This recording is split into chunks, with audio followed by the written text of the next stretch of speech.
KFC Corporation, a primary subsidiary of Yum Brands, is one of the largest fast food chains on earth with over 27,000 stores in 145 countries.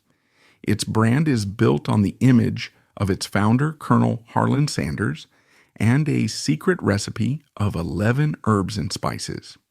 However, the company's formation was not a story of simple success. It was a multi-decade struggle defined by failure, violence, and a revolutionary operational pivot. The company was founded by a man who was already a failure by most standards at 40 and a multimillionaire by 74.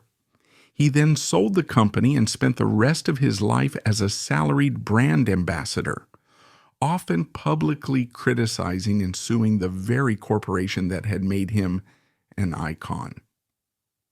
From failure to founder, Harland Sanders was born in 1890 in Henryville, Indiana. His life before he became a restaurateur was not a story of preparation. It was, by any objective measure, a long and consistent string of failures, defined by a volatile temperament and an inability to hold a stable career. His father died when he was 5, forcing him to learn to cook for his younger siblings while his mother worked. This early experience with cooking was the only thread of continuity in the first half of his life. Over the next 35 years, Sanders cycled through a staggering number of jobs. He worked as a farmhand, a streetcar conductor, a steamboat pilot on the Ohio River, a railroad fireman in Alabama, and an apprentice blacksmith. He studied law by correspondence, practicing for a brief and unsuccessful period in Little Rock, Arkansas, until a courtroom brawl with his own client terminated his legal career. He sold insurance, he sold acetylene lighting systems to farmers, and he even ran a ferry boat business. His reputation for being stubborn, quick-tempered, and argumentative cost him many of these positions. By 1930, Harland Sanders was 40 years old. The Great Depression was ravaging the United States, and he was, by all accounts, a failure. He found himself running a Shell oil filling station in the small town of Corbin, Kentucky. This was not a career move, it was a job. However, the station's location was its single redeeming asset. Corbin was located on U.S. Route 25, a major north-south artery that, in the era before interstate highways, was a critical pipeline for tourists and travelers heading south to Florida or north to the industrial cities of Ohio and Michigan. Sanders, an opportunist, saw that his customers were not just buying gas, they were hungry. He began cooking simple pan-fried chicken, country ham, and steak dinners for these travelers in the small back room of the filling station, which he converted into a 6-seat dining table. His food, particularly his pan-fried chicken, quickly became a local sensation. This was not fast food, it was the exact opposite. It was high-quality, slow-cooked Southern food made to order in a cast-iron skillet. His success as a cook quickly eclipsed his success as a gas station attendant. He removed the gas pumps and formalized the business. In 1937, he expanded his operation across the street, building the Sanders Court and Cafe, a 142-seat full-service restaurant. He also opened an adjacent business, one of the first roadside motels in Kentucky. This was the true physical origin of the KFC enterprise. It was not a fast food joint. It was a high-end, full-service family restaurant, a destination for travelers who would plan their trips to include a stop at his establishment.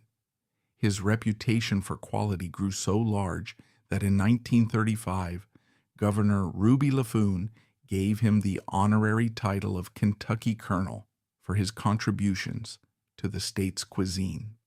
During this same period, Sanders was obsessively focused on his core operational bottleneck, time. He hated the 30-minute cook time required for his pan-fried chicken. In the high-volume restaurant world, 30 minutes was an eternity. It meant lost customers and limited table turnover. He needed to find a way to produce his high-quality chicken with the speed that the new fast food hamburger stands were achieving. Around 1939, he was introduced to a new invention, the pressure cooker.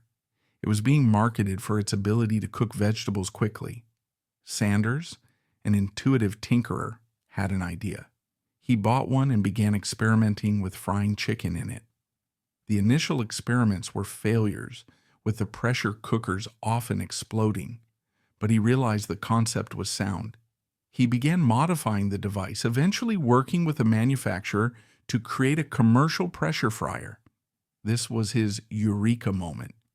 This was the true invention that made the KFC empire possible. By frying chicken under pressure, Sanders cut the cook time from 30 minutes to less than 9 minutes. The pressure also sealed in the moisture, producing a product that was, in his view, superior to his own pan-fried original. This was not the crispy chicken of the modern KFC. It was original recipe, a moist, tender, and intensely flavorful product that was unlike anything else on the market. At the same time, he finalized his second and more famous proprietary asset, the original recipe of 11 herbs and spices. The recipe, which he claimed he finalized in 1940, was a brilliant piece of marketing. While the exact blend of salt, pepper, and MSG is a matter of public record, the 11 herbs and spices line was a trade secret that created a brand moat. It made the product proprietary and mysterious. It was something no competitor could legally duplicate. By the late 1940s, Sanders was a massive regional success. He was a celebrated local businessman. His Sanders Court and Cafe was a landmark recommended by the food critic Duncan Hines, and he had perfected a product and a system that were revolutionary. He had, in his 60s, finally achieved his American dream. He was wealthy, respected, and successful. And then in the mid-1950s, the entire foundation of his business was destroyed. The decision was the Federal Aid Highway Act of 1956. This act allocated billions of dollars to create the interstate highway system. One of the new superhighways planned was Interstate 75, which would completely bypass the town of Corbin, Kentucky. For Sanders, this was an extinction-level event. The new highway diverted 100% of his traveler customer base, leaving his 142-seat restaurant and motel stranded. When the Corbin bypass section of R-75 opened, his business collapsed almost overnight. At 65 years old, Harland Sanders was once again a failure. He was forced to sell his flagship property at a massive loss. In 1956, he was officially retired, broke, and, by his own account, living on his first Social Security check. He had lost everything. He was left with only two assets, his original recipe and his pressure frying process. It was at this low point that he pivoted to the business model that would make him an icon: franchising. His first franchise partner, Pete Harmon in Salt Lake City, Utah, had signed on in 1952. It was Harmon, not Sanders, who invented the Kentucky Fried Chicken name and the iconic bucket. Now broke, Sanders took this model on the road. At 65, he put his pressure cooker and his secret spice mix in his Oldsmobile. He adopted the white suit and Colonel persona and began a one-man sales mission. His model was brilliant. He was not selling stores. He would walk into existing independent diners, cook his chicken for the owner, and if they liked it, they would strike a handshake deal to pay him a 5-cent royalty per chicken sold. This was a revolutionary capital-light franchise model. It reduced his operational costs by 30 to 40%. He was leveraging the existing capital, kitchens, and labor of his franchisees. He had no overhead. 90% of his revenue was pure profit from selling the spice mix and collecting royalties. By 1963, he was 73 years old, a multimillionaire again, and had over 600 franchise locations. But this success created a new crisis. The company was a chaotic one-man operation run from his garage. He was overwhelmed. His franchisees were begging him to professionalize. Sanders, a cook, not a CEO, was trapped. He began looking for a buyer but rejected over 1,000 potential buyers, fearing they would destroy his quality. By 1964, Harland Sanders was 74 years old and trapped by his own chaotic success. His company, a network of over 600 handshake deals, was too large for one man to manage from his back porch. He was a cook and a salesman, not a corporate executive, and he was failing to manage the explosive growth he had created. His franchisees, while highly successful, were frustrated by the lack of professional marketing, a unified supply chain, and a coherent corporate structure. Sanders, a purist, was terrified of selling, having rejected over 1,000 potential buyers whom he feared would compromise his original recipe. Into this vacuum stepped John Y. Brown, Jr., a 29-year-old ambitious lawyer, and his financial partner, Jack C. Massey, a 60-year-old venture capitalist. They were not food men, they were systems men. They saw what Sanders had, not just a recipe, but a high-growth, scalable, proprietary franchise system that was being catastrophically mismanaged. After a long and difficult negotiation during which Sanders' primary concern was the protection of his food's quality, a deal was struck. In 1964, Sanders sold the U.S. operations of his company for $2 million. This deal would become the source of all the internal drama that followed. The terms were critical. Sanders received his $2 million, but he also retained a $250,000 a year lifetime salary to serve as the company's permanent goodwill ambassador and face of the brand. He believed this deal made him the company's paid watchdog, contractually obligated to protect its quality. The new owners, however, viewed him as a paid mascot. Brown and Massey immediately did what Sanders could not. They professionalized the company. They moved the headquarters out of Sanders' garage, built a corporate office, and began terminating the informal handshake deals, replacing them with standardized, ironclad franchise contracts. They implemented a unified national marketing strategy built entirely around the Colonel persona.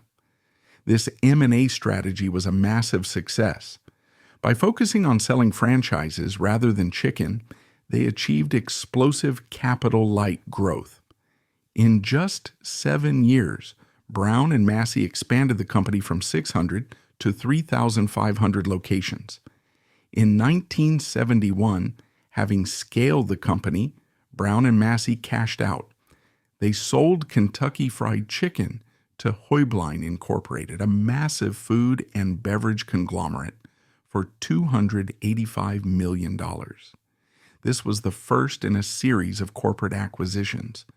Heublein, a company that specialized in spirits like Smirnoff vodka, had no experience in fast food operations. In 1982, Heublein was itself acquired by the tobacco giant R.J. Reynolds. For KFC, this was just a trade from one disconnected bureaucratic parent to another. The final and most significant acquisition of the formation era occurred in 1986. PepsiCo Inc., in the midst of the Cola Wars, was strategically acquiring restaurant chains to create a guaranteed distribution channel for its beverages, locking out Coca-Cola. PepsiCo acquired KFC from RJR for $840 million. This move ended KFC's period of stagnation. It was now part of a global marketing-focused food and beverage giant.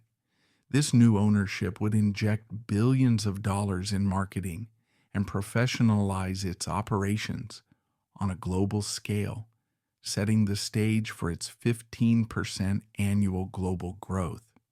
This entire corporate history, from Heublein to PepsiCo, culminated in the 1997 spinoff of Tricon Global Restaurants, which was then renamed Yum Brands in 2002. This new entity consolidated KFC with Taco Bell and Pizza Hut, creating the modern, multi-brand, 90% franchised corporation that exists today. The formation was complete. It had started with a 40-year-old failure, Harland Sanders, who obsessed over quality. It was scaled by a 29-year-old entrepreneur, John Y. Brown Jr., who obsessed over growth. And it was finally consolidated by a global conglomerate, PepsiCo, that obsessed over market share. This chaotic transformation had created the 27,000-store global giant, but it had also baked in the very conflicts and quality control issues that would define its modern-day crises. The kernel versus the corporation. The 1964 sale of Kentucky Fried Chicken was not a clean break. It was the beginning of the brand's central and most damaging internal drama. The conflict was rooted in the deal itself. Harland Sanders had lost operational control, but he had signed a contract that paid him a $250,000 a year lifetime salary to be the company's goodwill ambassador. Sanders, a purist, interpreted this role as being the brand's quality control watchdog. The new corporate owners, John Y. Brown Jr. and later Huebling, interpreted it as paid mascot. This fundamental disagreement created a state of open war. As the new owners began to streamline operations, cut costs, and alter recipes to maximize profit, Sanders became enraged. He famously despised the new, fast, and cheap instant gravy, calling it wallpaper paste. He would visit franchises unannounced and publicly berate the owners for ruining his food. This drama culminated in the 1970s when, as a salaried employee, Sanders sued Huebling, the parent company that was paying him $250,000 a year, for over $100 million. He alleged they were misusing his image to promote products he did not endorse and had, in his view, destroyed the quality of his original recipe. The analysis of this drama is clear. It was a catastrophic transition problem. Sanders, who had refused over 1,000 buyers, had sold his company to marketers who did not understand food. This created a massive cultural conflict within the organization, as the original quality-first franchisees clashed with the new profit-first corporate management. This conflict led to a staggering 100% increase in employee turnover following the acquisitions, as the original culture collapsed. The brand's greatest asset, its founder, had become its loudest and most damaging public critic, severely harming its image. While the company was at war with its own founder, it faced a series of brutal external challenges that exposed its operational fragility.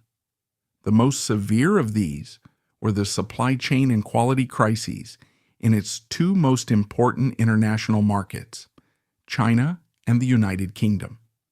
In China, which accounts for 30% of KFC's global revenue, the brand was hit by two devastating food safety scandals. The first, in 2005, was the Sudan Red crisis, where a carcinogenic industrial dye was found in one of its spice mixes. The fallout was immediate and catastrophic. The Chinese public, which had trusted KFC as a premium and safe Western brand, felt betrayed. Sales plummeted. The company was forced to issue a public apology, pull all implicated products from its thousands of stores, and sever ties with its local spice supplier.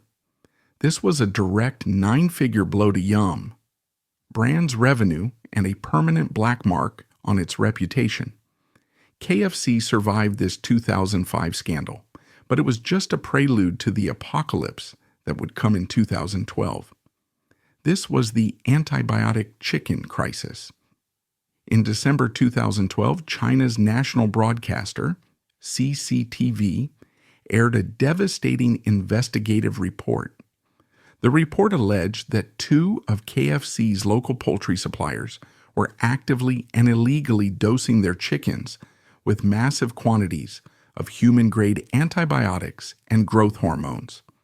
The investigation, which included undercover footage, showed chickens being fed a chemical cocktail to make them grow from chicks to full-size birds in just 45 days.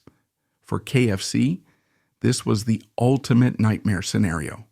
Its core product, chicken, was now publicly associated with poison. The 45-day chicken became a symbol of corporate greed and food safety failure. The impact was devastating. KFC's same-store sales in China, its most profitable market, collapsed by 20% almost overnight. The company's stock price tumbled. The crisis was so severe that it triggered a complete corporate restructuring of Yum Brand's entire China division.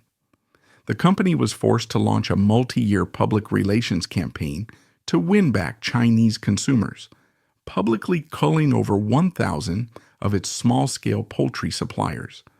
The 2012 antibiotic chicken crisis in China was a devastating blow, a 20% sales collapse driven by a failure of supply chain oversight. This event exposed the deep structural risk of the company's global franchised model, its dependency on thousands of third-party suppliers. While the company began a long, expensive process of rebuilding trust in Asia, a different, though equally catastrophic supply chain failure was about to paralyze another one of its key markets, the United Kingdom. On February 19, 2018, KFC locations across the United Kingdom began to shut down, then more. By the end of the day, a staggering 900 of the country's 950 KFC restaurants were closed. The reason was not a health scare, a labor strike, or a competitor's action. It was a logistical impossibility. KFC had run out of chicken. This crisis was not an accident. It was a self-inflicted wound. Weeks earlier, in a top-down corporate cost-cutting move, KFC's UK division had terminated its long-standing, specialized food distribution contract with a company called Bidvest Logistics. To save money, it awarded a new, consolidated, and cheaper contract to DHL, the global shipping giant. While DHL was a world leader in parcel logistics, it had one critical flaw in this case. It had very little experience in the complex, temperature-controlled, last-mile fresh food distribution business. The transition was an immediate and total catastrophe. DHL's single central distribution warehouse in Rugby, England, immediately failed.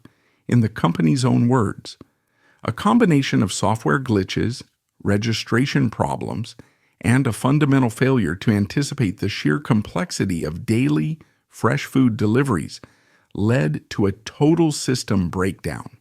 Trucks were stranded, deliveries were missed, and 900 restaurants, all operating on a just-in-time inventory model, ran out of their only product.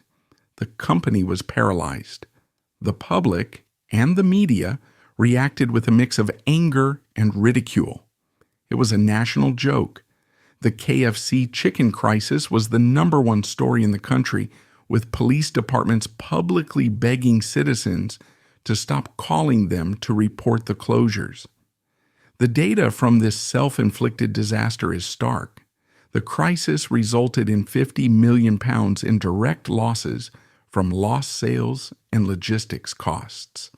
This 2018 UK famine was a perfect example of the brand's post-Sanders operational philosophy, a focus on M&A and cost-cutting that was completely disconnected from the on-the-ground reality of running a restaurant.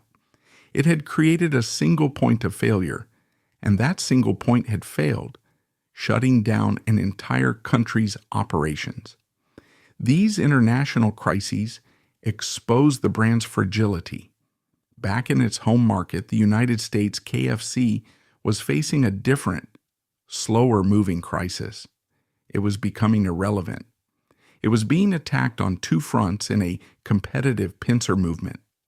From the premium side, Chick-fil-A was systematically dismantling KFC's market share.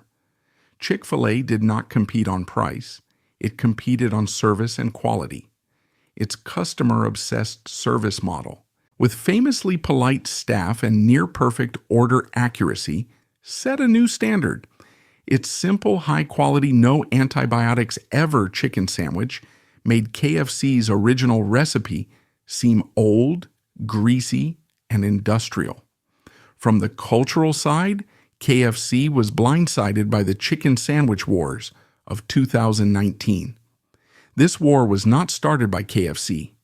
It was a viral phenomenon ignited by Popeyes.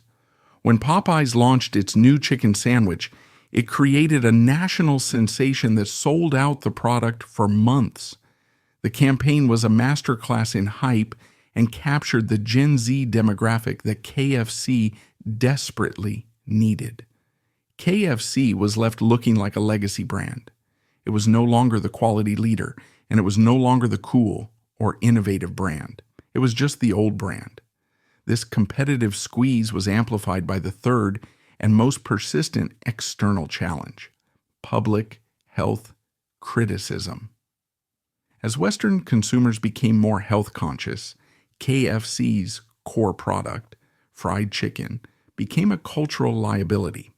The brand was, like McDonald's, a frequent target of public health groups, linking it to the obesity epidemic.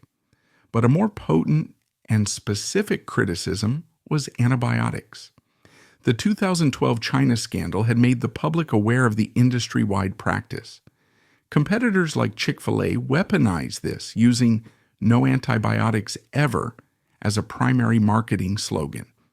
This once again painted KFC as the low-quality, dirty option. This constant negative public pressure culminated in the boycotts seen between 2023 and 2025. These were not just health-based. They were a fusion of consumer skepticism about food quality, animal welfare, and anti-corporate sentiment. The brand was now in a multi-front war. The analysis of this entire period is clear. The internal drama with Sanders had shattered the brand's family culture, leading to a 100% increase in employee turnover and inconsistent service. The external crises in China and the UK proved its global supply chain was fragile, complex, and prone to catastrophic high-cost failures. As the outline notes, these events consistently led to 5 to 11% regional sales drops. Finally, the combination of new, aggressive competition and persistent health criticisms created a massive legal and financial burden. The need to comply with new health and safety regulations, particularly in Europe, led to a 20 to 30% increase in compliance costs between 2022 and 2023-2025. KFC was now in a permanent state of crisis, fighting for its very survival. Globalization and the China life raft, KFC's history, as defined by the 1970s and 80s, was one of internal conflict, operational stagnation, and a public relations war waged by its own founder. The brand was damaged by Colonel Sanders' lawsuits and his legitimate criticisms of declining quality. Its corporate parents, Huiblein and R.J. Reynolds, were disconnected conglomerates that failed to manage the complex, high-turnover fast food business. The company was losing the battle for the American consumer. The brand's survival and its eventual rise to global dominance was not the result of a single strategy, but a decades-long multi-pronged recovery built on three pillars: aggressive glocalization, forced supply chain transparency, and domestic menu diversification.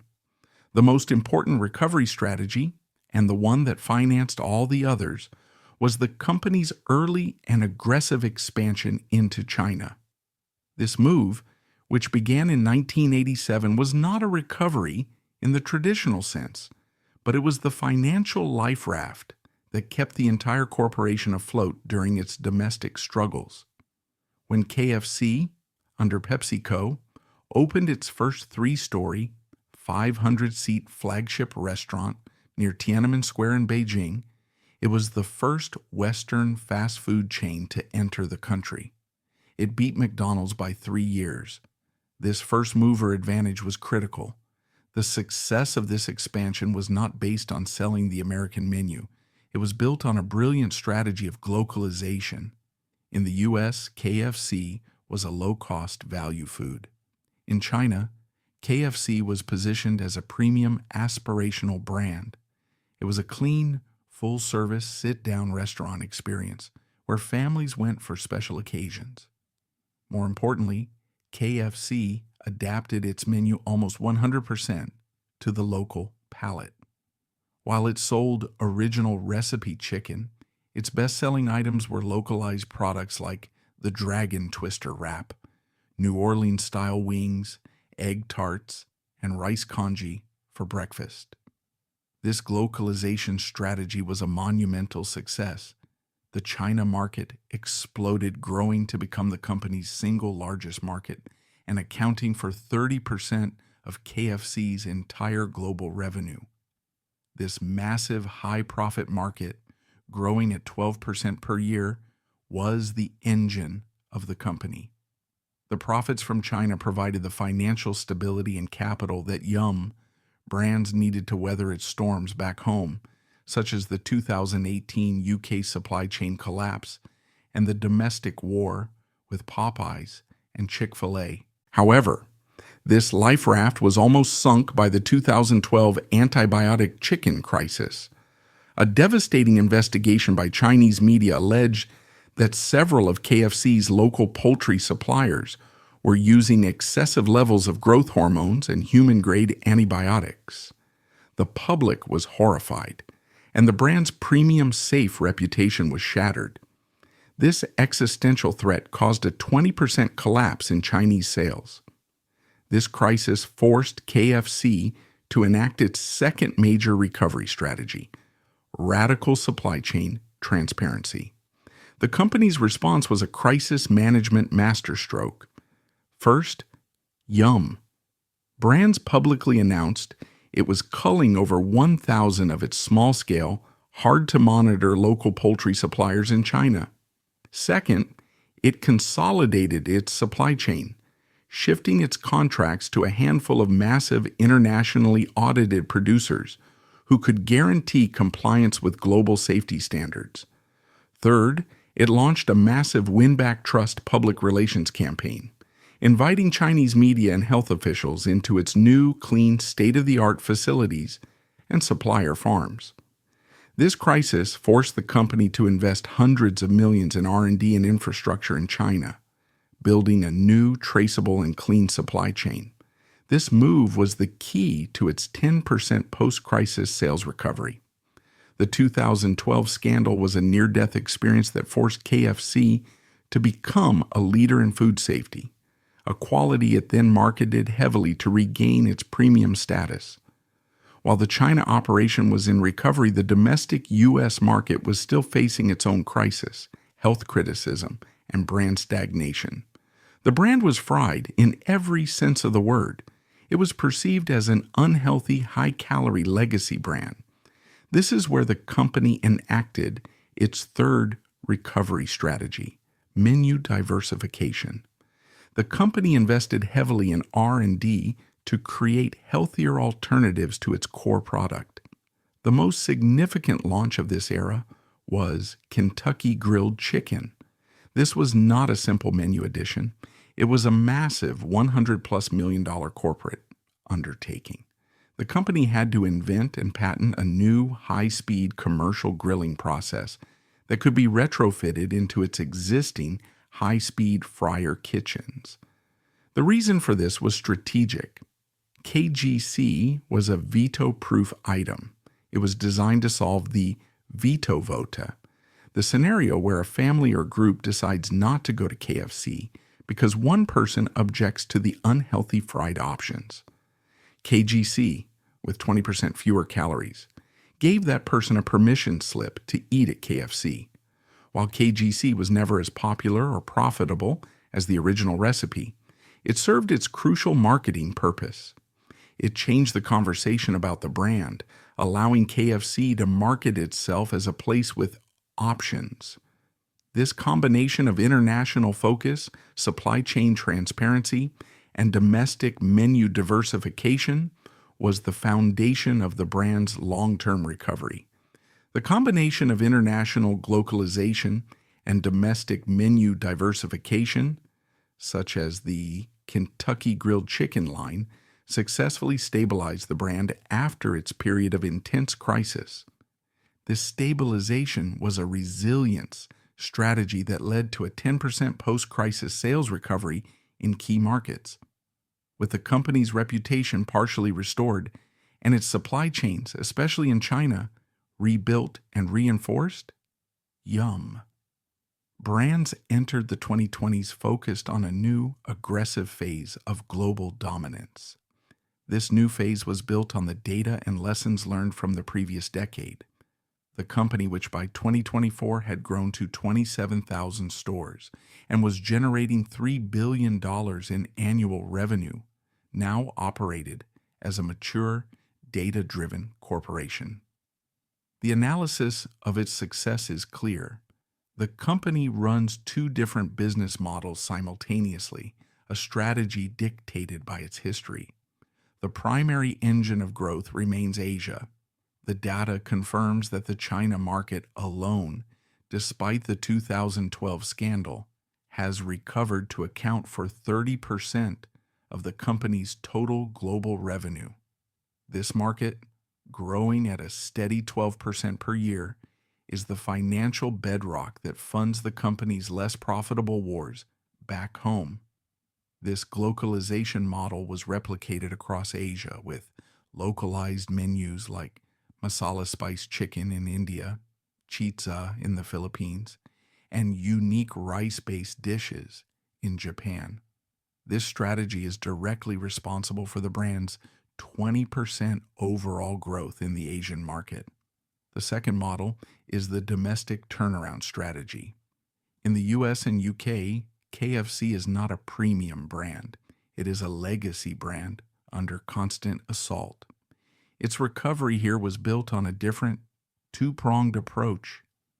First, it engaged in a defensive menu strategy to protect its core, price-sensitive customers. This meant launching aggressive value menus to compete directly with the dollar menus of McDonald's and the $5 boxes of Popeyes. Second, it continued its veto-proof diversification to counter the health boycotts seen from 2023 to 2025.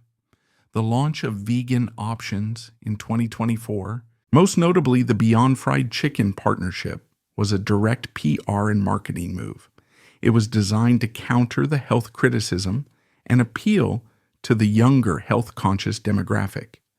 This combined menu strategy was a key driver of the 8% sales increase. The operating system that connects both the global and domestic strategies is digital. The 25% increase in digital transactions is a critical component of the brand's modern success. The KFC app is the new front door to the restaurant. This digital pivot, forced by the 2020 pandemic, is now a core part of the business. The app allows the company to execute its globalization strategy, offering different menus, pricing, and promotions in different countries. It also drives the value menu strategy by allowing for personalized, one-to-one digital coupons, which builds loyalty without cheapening the brand's in-store menu boards. This digital-first approach, combined with its rebuilt supply chains and localized menus, is how the company achieved its modern, dominant position. The final analysis is that KFC has successfully captured 15% of the global fast food chicken market. It achieved this not as a single monolithic brand, but as a flexible, data-driven corporation. It behaves as a premium local brand in Asia and as a value-driven legacy brand in the U.S. This complex, dual-pronged recovery plan was a success, but it was not enough. To truly win the next generation, the company had to pivot from food to culture, leading to its most aggressive diversification strategy. The fun marketing pivot. KFC's recovery, as detailed in the previous narrative, was successful but dangerously incomplete. While the globalization strategy had stabilized its international operations, and the transparency pivot had begun to rebuild trust in China, the brand was still in a pitched battle in its most important domestic market, the United States. It was losing the battle for the next generation. The brand was old. Its competitors, Chick-fil-A, had decisively won the quality and service war. Popeyes, with its 2019 chicken sandwich, had won the product hype war. This left KFC in a dangerous position. It was the legacy brand. Its core product was under constant health criticism. The company now firmly under the data-driven management of Yum. Brands recognized it could not win a head-to-head war on the quality of its food. Therefore, it had to pivot to a new battlefield entirely, culture.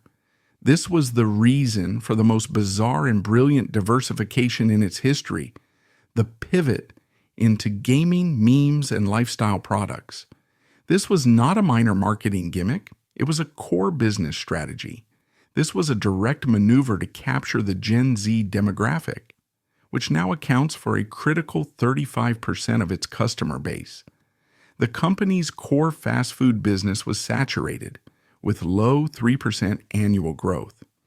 This pivot was a high-stakes search for new, high-margin revenue streams, and more importantly, a way to rebrand itself as a lifestyle company, not a food company. The most famous, audacious, and globally recognized example of this new strategy was the KFConsole, announced in June 2020. The timing was perfect. The world was in lockdown, and the next-gen console wars between Sony's PlayStation 5 and Microsoft's Xbox Series X was the single biggest entertainment conversation on the planet. KFC's marketing team, in a move of pure viral genius, inserted itself into this conversation by releasing a high-production value teaser trailer for its own console. At first, the public assumed it was a sophisticated joke. Then in December 2020, the company confirmed it was a real product, developed in partnership with the legitimate high-end PC hardware manufacturer, Cooler Master. The effectiveness of this was staggering. It was a meme made real. The console itself was a high-performance, VR-ready, Intel-based gaming PC capable of running games in 4K resolution at 240 frames per second. It was a legitimate competitor. But its most famous feature, the one that generated 1 billion viral views, was its patented chicken chamber. The console was designed with a unique chassis that used the natural heat generated by the computer's processor to heat a small pull-out drawer, keeping 2 pieces of chicken warm. This was a $20 million plus marketing campaign disguised as a product launch. KFC was not seriously trying to compete with Sony or Microsoft for hardware sales. It was executing a brilliant Trojan horse marketing strategy. First, it generated a massive global and completely free media cycle. Tech websites, gaming forums, and mainstream news outlets all covered the chicken warming console. KFC, a 70-year-old fast food brand, had successfully and authentically inserted itself into the largest, most cynical, and most ad-resistant entertainment conversation on Earth. It was a direct demographic play. The Gen Z gamer market is notoriously difficult to reach. They do not watch cable TV. They run ad blockers. By launching a real piece of high-performance hardware, KFC was not just advertising to gamers, it was becoming a gamer-native brand.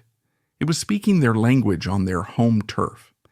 It was a high-cost, high-risk move to build brand integrity with a demographic that despises traditional advertising. It was the ultimate act of fun marketing. The true effectiveness was not in console sales. The console was barely produced and was mostly a promotional item given to influencers. The true effectiveness was in the 1 billion viral views. It was a public relations campaign that repositioned the brand from old-fashioned to ironic, self-aware, and high-tech. This pivot also had a direct, if ancillary, revenue component. This lifestyle pivot, which included the console and other items, was responsible for a 5 to 10% increase in ancillary revenue, growing into a $100 million per year business. This was a new high-margin revenue stream that was completely disconnected from the volatile, high-cost, low-margin business of selling chicken. It was a successful diversification that helped reduce the company's risk from its core food business. It was a financial shield against the 5 to 15% sales drops from food safety scandals and supply chain failures. The KFConsole was the physical hardware component of this new strategy. It was the flagship stunt, but it was built on the success of the software component that came just 1 year earlier. The KFConsole, however, was not the company's first or even its most bizarre foray into the gaming industry. It was the culmination of a multi-year strategy to embed the brand within gamer culture. The hardware stunt of 2020 was only possible because of the software stunt that had shocked the internet a year earlier. In September 2019, the company made a move that was so far outside the bounds of traditional marketing that it was met with universal confusion and subsequently massive media attention. KFC released its own fully fledged professional video game. This was not a simple branded advert game like the cheap flash games of the 2000s. This was I Love You, Colonel Sanders, a finger-licking good dating simulator. This pivot was a direct response to the brand's central demographic challenge. The company was in a pitched battle for the Gen Z market, a demographic that now accounts for 35% of its customer base. This generation is notoriously ad-averse. They do not watch traditional television, and they instinctively tune out any content that feels like a corporate sell. The reason for the gaming pivot was to stop interrupting this audience with ads and instead become the destination itself. If Gen Z was going to spend hours playing video games, KFC needed to create a video game that was in itself a multi-hour interactive advertisement. The execution was high level. The company commissioned PSYOP, a well-known and respected visual development studio, to create the game. This was a critical decision. By hiring a legitimate developer, KFC signaled to the gaming community that this was not a low-effort cash grab. It was a high-quality, self-aware parody. The game was released for free on Steam, the world's largest PC gaming platform. This free price point was the core of the strategy. It was not a revenue play. It was a customer acquisition and media generation campaign.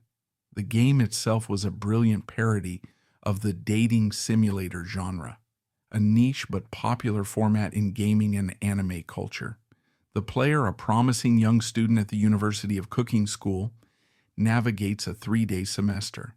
The primary goal, as the title suggests, is to win the romantic affection of a classmate, a young, physically attractive anime version of Colonel Sanders.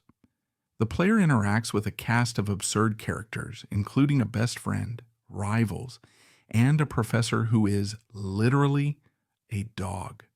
A single playthrough of the game took approximately 1 hour. The effectiveness of this campaign was staggering. It immediately went viral.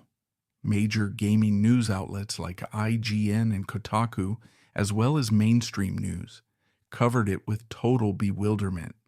The very premise, a dating sim where you romance a hot Colonel Sanders, was so absurd that it generated massive free earned media.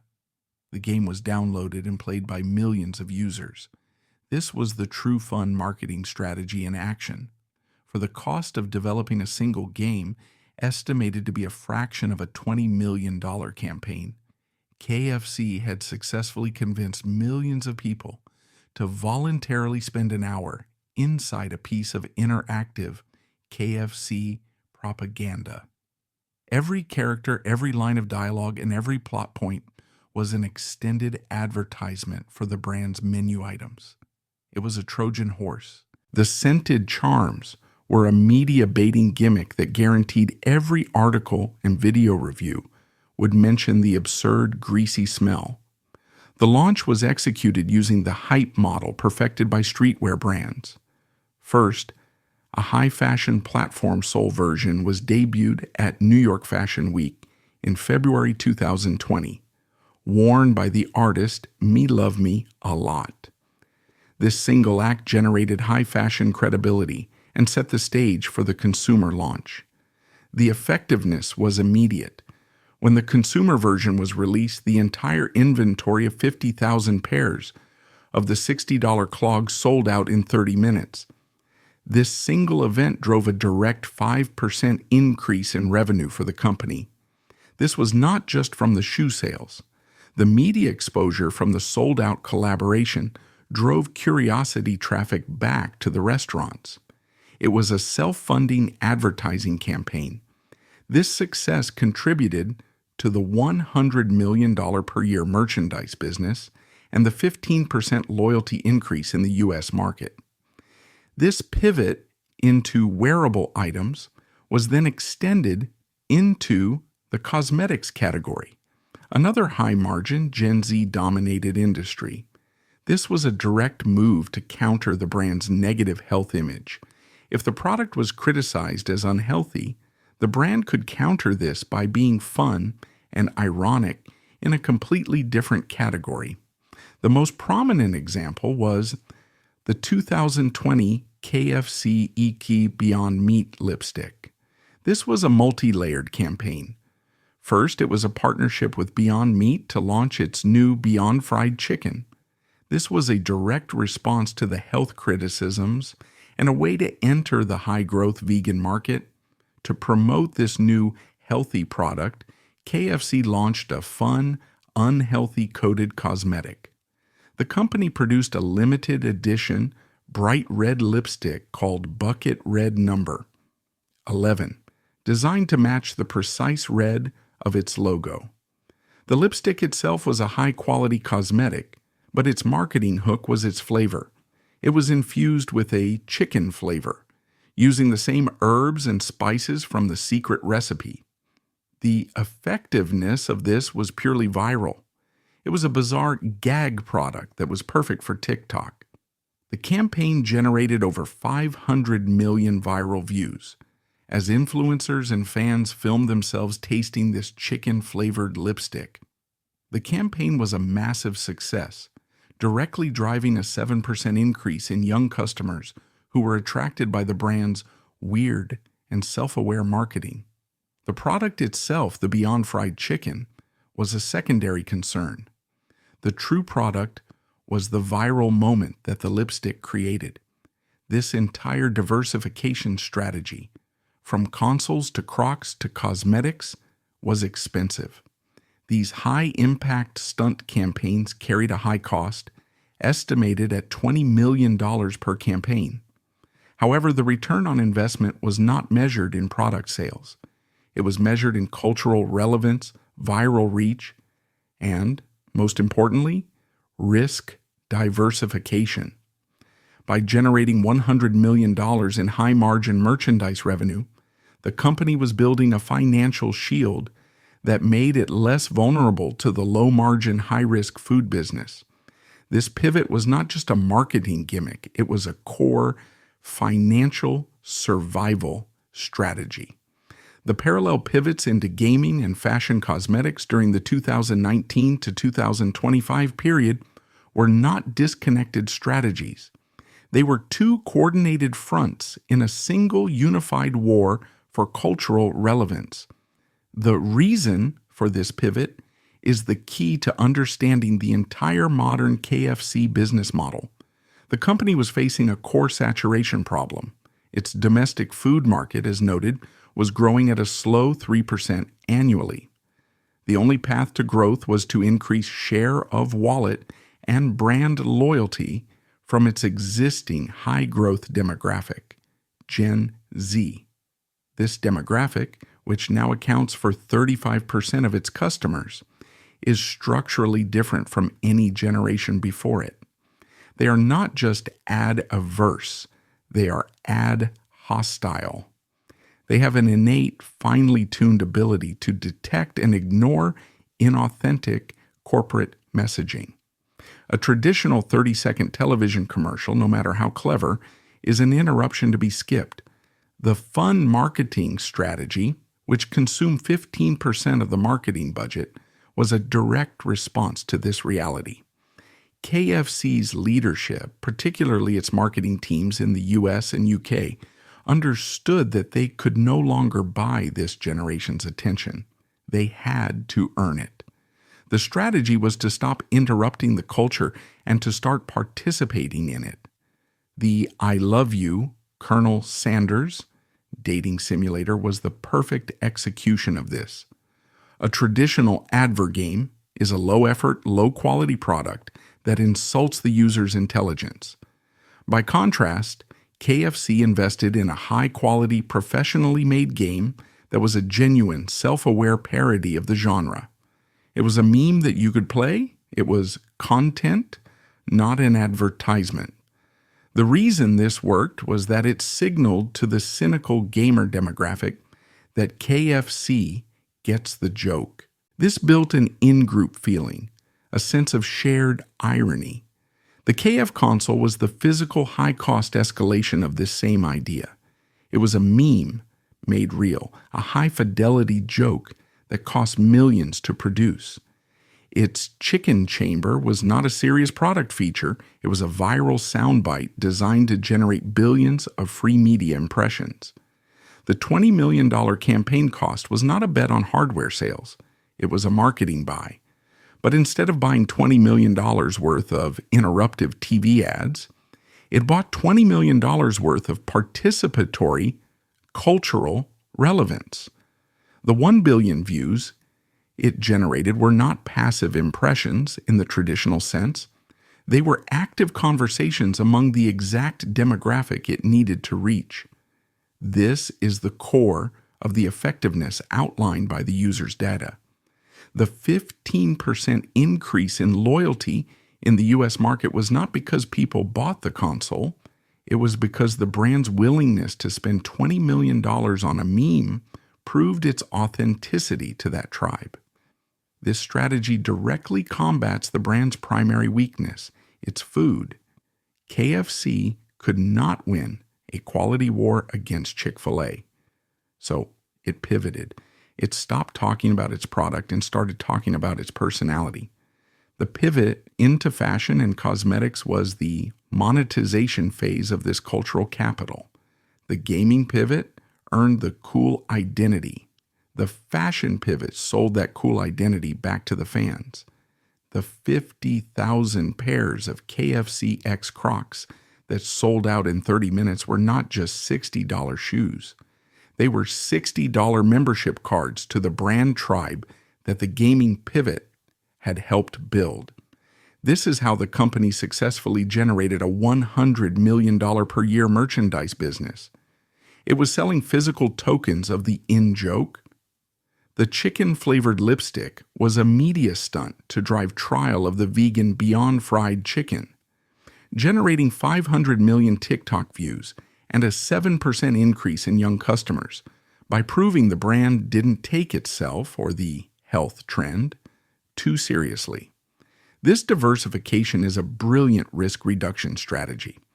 The core food business is low margin and high risk, vulnerable to food safety scandals like the 2012 China antibiotic crisis or the 2018 UK supply chain collapse. These events cause 5 to 15% revenue drops. The new high-margin $100 million merchandise business, however, is completely insulated from these risks. A chicken supply chain failure does not stop the company from selling a $60 pair of Crocs. This ancillary revenue stream acts as a financial shock absorber, making the entire corporation more resilient and less dependent on its own fragile food production system. However, this highly effective strategy has created a new and equally dangerous set of risks. The fad trend's risk is the central vulnerability of the new KFC model.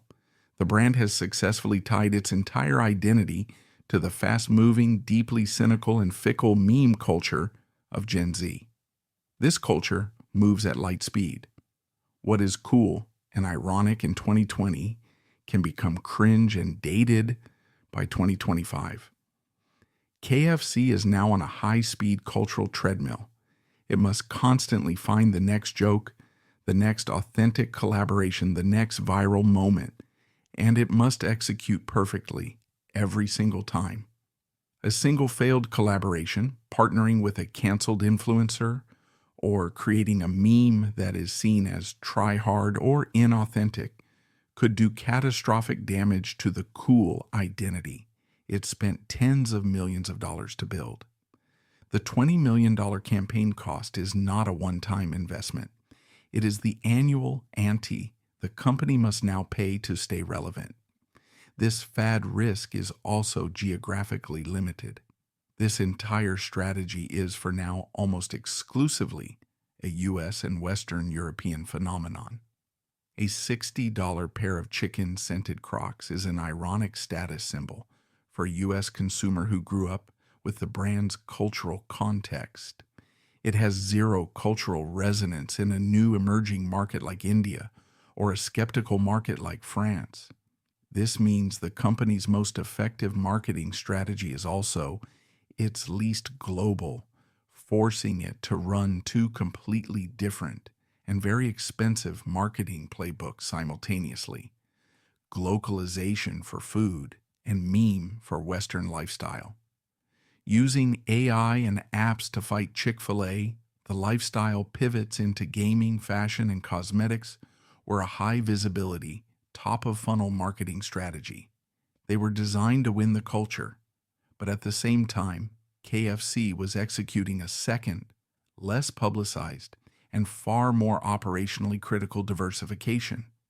This was the bottom-of-funnel pivot, a multi-billion-dollar investment to transform KFC from a 20th century brick-and-mortar restaurant into a 21st century digital-first logistics company. This diversification was not optional. It was a response to existential threats. The 2018 UK supply chain collapse, which shut 900 stores, was a catastrophic failure of logistics. The chicken sandwich wars of 2019, won by Popeyes, was a failure of in-store throughput and hype. And the COVID-19 pandemic of 2020 proved that any restaurant brand without a world-class digital and delivery infrastructure would simply die. KFC's leadership under Yum Brands recognized that its meme marketing was useless if the core business was operationally broken. The reason for this second pivot was survival. To fix the broken supply chain, to increase in-store efficiency, and to build a digital ecosystem that could compete with rivals like Chick-fil-A and the rapidly digitizing McDonald's. This diversification was operationally critical, becoming directly responsible for a 25% increase in digital transactions and a key driver of an 8% overall sales growth. The first phase of this pivot was the massive global investment in digital infrastructure. For years, KFC's digital presence was fragmented. Its US app was separate from its UK app, which was separate from its China app. The company embarked on a massive capital-intensive project to unify its technology stack. It began acquiring technology companies, a move typically associated with tech firms, not chicken restaurants. In 2021, Yum, brands acquired TikTok Technologies, an Israeli-based conversational commerce company. This company specialized in allowing customers to order food through social media and messaging apps like WhatsApp and Facebook Messenger. The reason for this acquisition was clear. KFC wanted to own the ordering process no matter where it happened. It did not want to be disintermediated by third-party delivery apps like Uber Eats or DoorDash, which take a significant commission and, more importantly, keep the customer data. The TikTok acquisition was a defensive move to build a first-party ordering system that was as easy to use as a text message. This was combined with the 2021 acquisition of Covantum, an AI-powered consumer insights and marketing performance analytics company. Covantum's technology was designed to ingest all of the company's marketing data, social media sentiment, app transactions, and local store sales, and use AI to provide a clearer picture of customer behavior. This was the brain behind the pivot. The effectiveness of this new digital stack was its ability to drive loyalty and personalization. The new unified KFC app was the hub for this strategy. It was no longer just a digital menu. It was the delivery mechanism for the globalization strategy. In India, the app is integrated with local payment wallets. In China, it is a super app integrated with WeChat and Alipay. By owning its own digital platform, KFC could create a direct feedback loop with its customers, driving repeat visits through personalized rewards and a frictionless ordering process. This digital infrastructure was the plumbing that made the lifestyle marketing possible. It provided the platform to capture the 35% of Gen Z customers that the KFConsole and Crocs collaborations had attracted. This strategy also included a major investment in automation. KFC has been aggressively piloting AI-powered voice bots in its drive-thrus. The reason is to combat its core internal weakness of high employee turnover. By automating the order-taking process, KFC can reduce labor costs, increase throughput speed, and eliminate human error. This is a direct pivot into the technology sector, treating the restaurant less like a kitchen and more like a logistics fulfillment center. This operational pivot, while less fun than the KFConsole, is a far more significant and permanent diversification of its business model. This aggressive pivot into digital infrastructure and automation was not just a software update, it was the catalyst for a complete parallel diversification of KFC's physical asset portfolio. For 60 years, the company's business model was tied to a single, standardized building, a large, standalone restaurant with a dining room, a kitchen, and a drive-thru. The COVID-19 pandemic proved this model was inefficient. Dining rooms became a liability, a high-cost, zero-revenue-generating space. The drive-thru became the only business. KFC's leadership, armed with the new data from its digital acquisitions, realized that its restaurant was no longer a third place like Starbucks. It was a logistics fulfillment hub. The reason for this new pivot was to re-engineer its physical footprint to match this new digital-first reality. The goal was to reduce the two highest fixed costs in the entire business, real estate and labor. This led to the development and rapid rollout of new diversified store formats. The first and most important was the drive-thru only model. These are new buildings with no public lobby and no dining room. They are essentially a kitchen attached to 2, 3, or even 4 drive-thru lanes.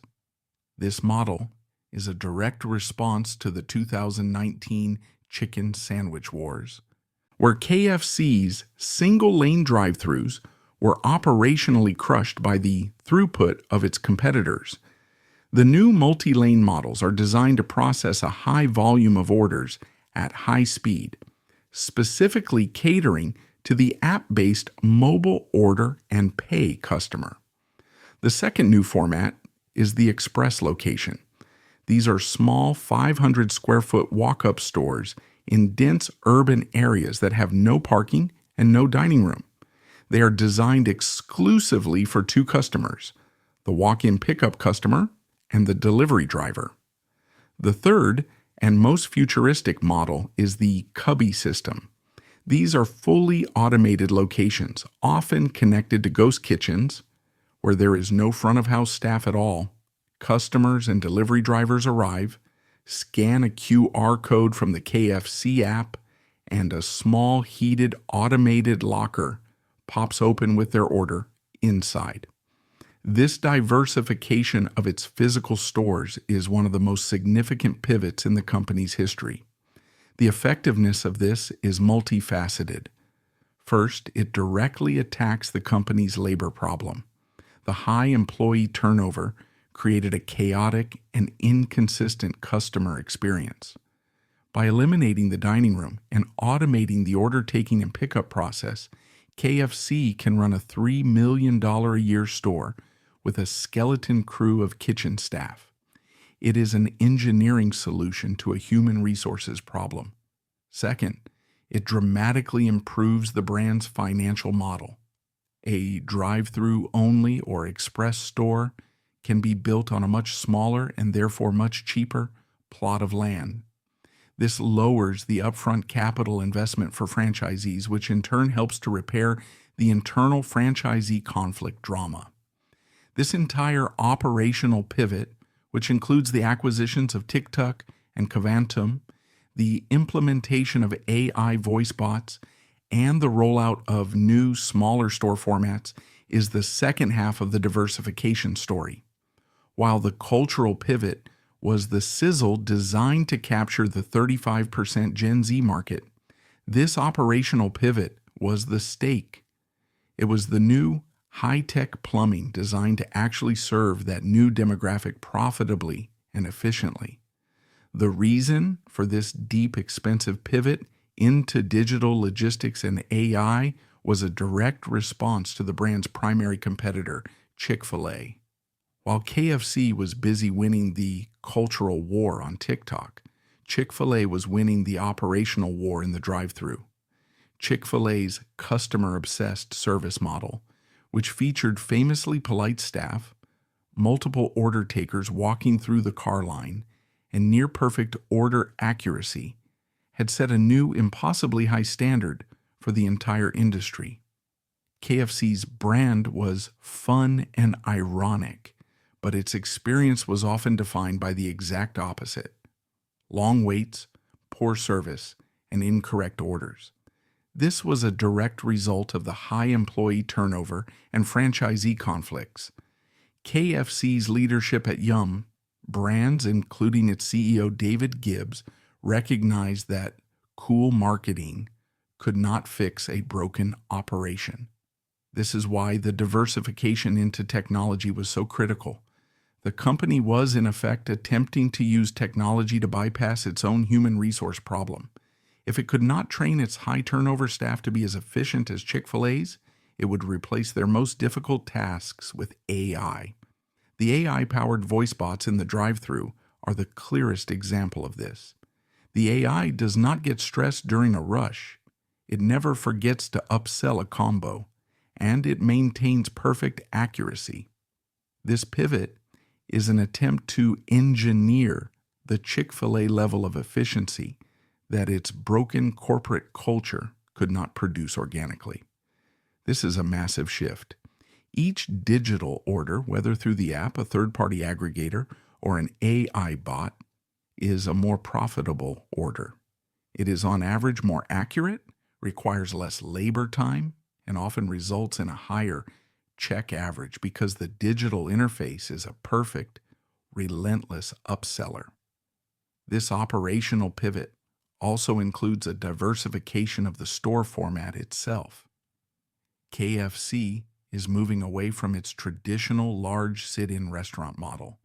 It is now aggressively prototyping new, smaller footprint, digital-first designs. These new formats include express locations, which are small, walk-up stores in dense urban areas with no seating, designed only for digital order pickup and delivery. They also include drive-through only stores, buildings with no public lobby, featuring multiple drive-through lanes, all dedicated to high-speed throughput. Finally, the company is implementing cubby systems, which are pickup-focused stores where delivery drivers and mobile order customers retrieve their food from a wall of heated automated lockers, completely eliminating the need for a front-of-house staff. This is a diversification of its physical asset portfolio. The reason is to reduce the two highest costs in the business: real estate and labor. By eliminating the dining room, KFC can build stores on smaller, cheaper plots of land. By automating the ordering and pickup process, it can run a $3 million a year store with a skeleton crew. This pivot into a digital logistics hub is the most significant, if least fun, diversification of all. The KFConsole and Crocs were the sizzle, designed to capture the 35% Gen Z market. The AI voice bots and digital app are the steak. They are the operational plumbing designed to actually serve that new demographic profitably and efficiently. The analysis of this operational pivot is that it is a defensive and necessary move. It is a direct response to the 2018 UK supply chain collapse, which cost £50 million. That crisis was a failure of logistics. This new digital-first model is an attempt to rebuild the entire company around logistics, making the supply chain smarter, more automated, and less reliant on human decision-making. However, just like the cultural pivot, this operational pivot carries its own high costs and risks. These digital systems require a massive $20 million plus per campaign or per system investment. This is a massive capital expenditure for its franchisees, who are already in a state of conflict with corporate over high fees and low margins. This pivot, while necessary for survival, exacerbates the brand's core internal drama. The diversification of KFC into a lifestyle brand is, therefore, a story of two distinct and parallel pivots that were executed simultaneously. The first pivot, into gaming, fashion, and memes, was the cultural strategy. It was a high-visibility, high-cost, top-of-funnel marketing campaign designed to solve the brand's identity crisis. This strategy was wildly effective, generating 1 billion viral views for the KFConsole, selling 50,000 pairs of Crocs, and building a $100 million per year merchandise business.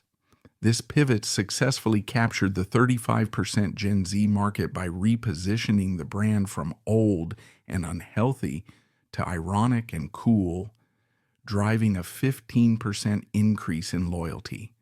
This was the sizzle. The second pivot, into digital logistics and AI, was the operational strategy. This was the quiet, bottom-of-funnel investment designed to solve the brand's efficiency crisis. This pivot drove a 25% increase in digital transactions by building a new unified app, acquiring AI tech companies, and redesigning stores around a digital-first model. This was the stake. The true genius of Yum Brand's modern strategy is how these two pivots, which seem unrelated, are actually a single integrated flywheel. The cultural pivot is the engine that gets the 35% of Gen Z customers in the door. It creates the hype. The operational pivot is the transmission. It is the system designed to profitably and efficiently process that new demand. One pivot cannot succeed without the other. The fun marketing of the KFConsole would be useless if it led to a broken 30-minute drive-through experience. The efficient AI drive-through would be useless if no new young customers wanted to use it. The cultural strategy acquires the customer, and the operational strategy fulfills the order. This two-pronged diversification is a direct data-driven response to the brand's core weaknesses. The $100 million merchandise business is a high-margin financial shield that directly counters the low-margin food business and the high cost of regulatory compliance. The brand tribe built through gaming is an emotional shield that counters the reputational damage from food safety scandals. The AI-powered drive-thru is an operational shield that counters the high employee turnover and the high-quality service of Chick-fil-A. This entire complex and expensive new model has simply traded one set of risks for another. The old KFC was vulnerable to operational risk. The new KFC is vulnerable to cultural risk. The brand's reliance on fad trends and its $20 million per campaign cost means it is now on a high-speed cultural treadmill. It must constantly buy its relevance from its 35% Gen Z demographic.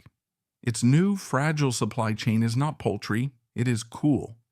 And its heavy dependency on partners like Crocs and platforms like TikTok creates a new single point of failure, just as the 2018 UK supply chain collapse did. The diversification strategy was a necessary and brilliant move, but it has not solved the brand's problems. It has simply updated them for the 21st century. Key lessons from 70 years. The history of KFC, from a 40-year-old failure's roadside diner to a 27,000-store global corporation, is a case study in resilience, branding, and the inherent conflicts of a franchised system. The company's survival, despite its internal dramas, catastrophic supply chain failures, and intense competition, provides a clear set of lessons. These are not simple, clean-cut axioms. They are complex, often contradictory, principles that the company now under Yum Brands has had to learn in order to stay dominant.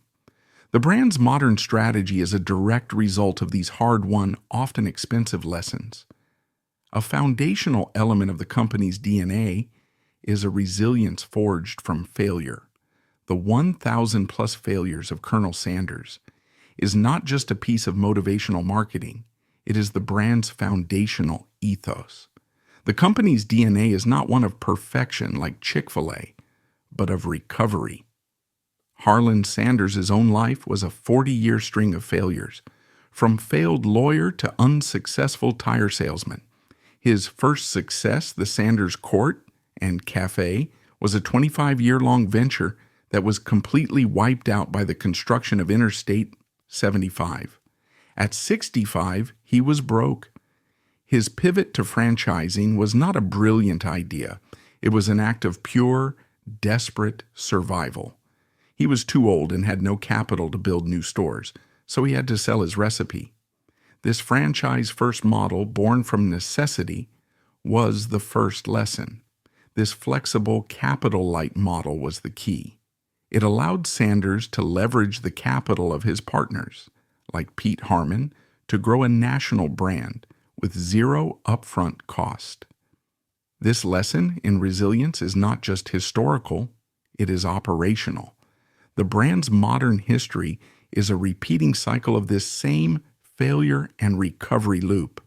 The 2012 China antibiotic crisis was a 20% sales drop disaster.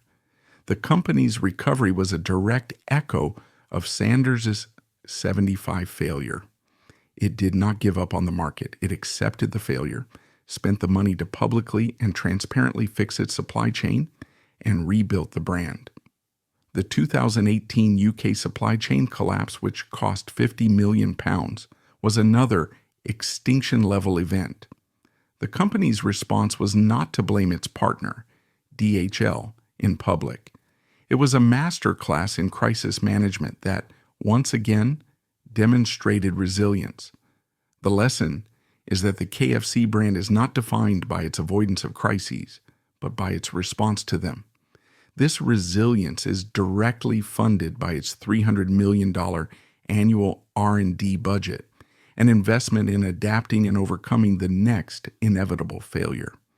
This resilience is intertwined with the brand's greatest asset and most complex problem, the double-edged sword of the founder icon. The 1964 sale of the company was the source of the brand's core internal drama. When Sanders sold his company for $2 million, he also signed on as a $250,000 a year brand ambassador. This created a paradox that nearly destroyed the company. The man Harland Sanders, a food purist, was in direct conflict with the image of the Colonel. He spent the 1970s publicly attacking the brand's quality, famously suing his own company and calling the new gravy wallpaper paste. This internal drama led to a 100% increase in employee turnover and a culture of conflict. The lesson here was painful. A brand built on a real person is vulnerable to that person's real, complicated humanity. The company's leadership had to learn a critical lesson: how to separate the man from the myth. After Sanders' death in 1980, the company's solution was to stop treating him as a historical figure and to start treating him as a character. This is the re-colonelization strategy of the 2010s. By hiring a rotating cast of comedians to play the Colonel in advertisements, the company was executing a brilliant pivot. It was fun marketing, but it was also a necessary business move. It allowed the brand to own its own icon, transforming the deceased, complicated founder into a flexible, ironic brand property who could star in video games.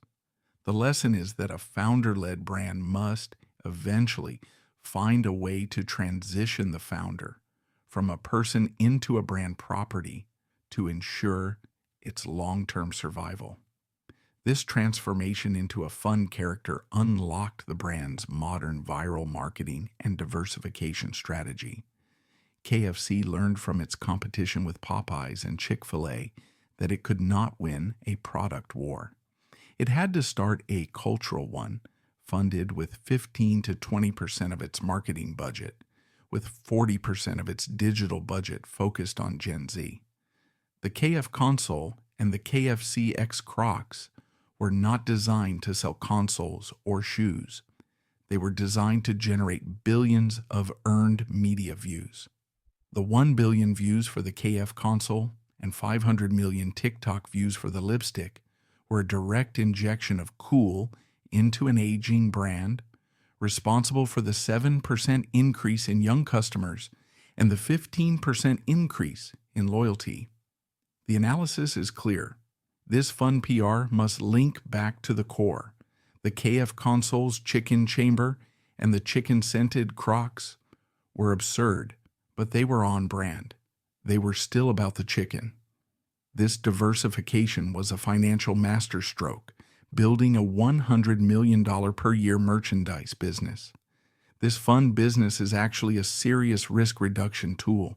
This high-margin, ancillary revenue stream provides a financial buffer that is completely insulated from the low-margin, high-risk food business, which is vulnerable to the 15% sales drops from the very supply chain failures it has already experienced.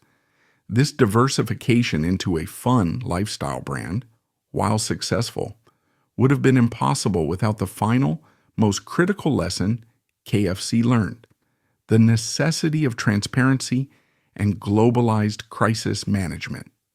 The brand's 20th century growth was defined by its founder's internal drama, but its 21st century survival is defined by its response to external public crises.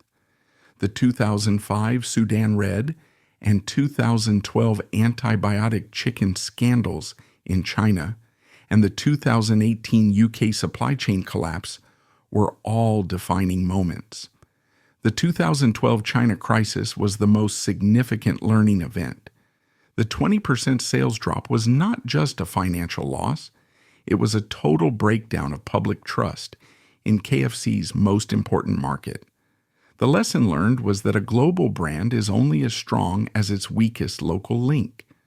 The recovery strategy became the new corporate playbook: radical transparency. KFC was forced to publicly cull its 1,000 plus small suppliers and visibly reinvest hundreds of millions into a new, clean, and auditable supply chain.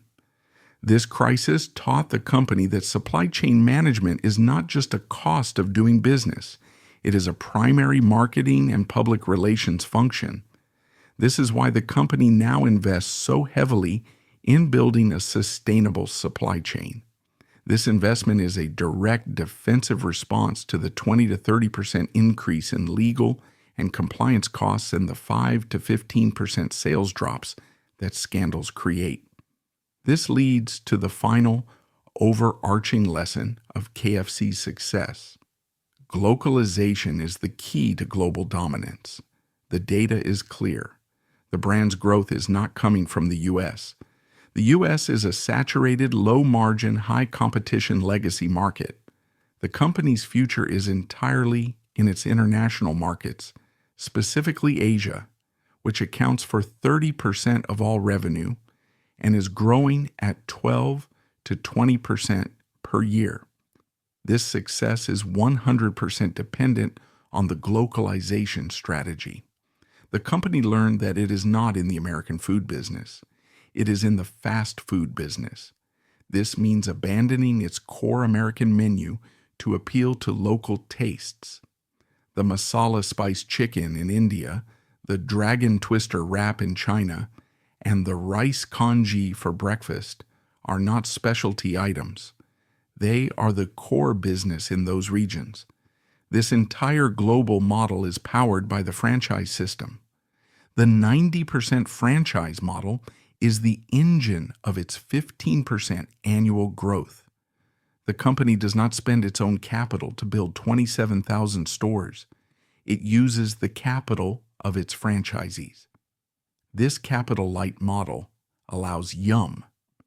Brands to focus its own $300 million R&D budget, not on building stores, but on developing the two things that matter, new products and new technology. The ultimate lesson of KFC is one of contradiction.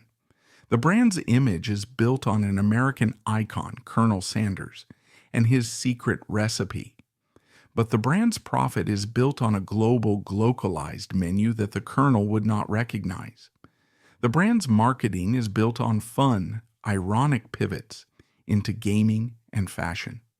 But its survival is dependent on a deadly serious, data-driven, and transparent supply chain. The company must simultaneously be a fun meme brand in the U.S. and a premium safe family restaurant in China. It is a delicate, complex, and incredibly difficult balancing act.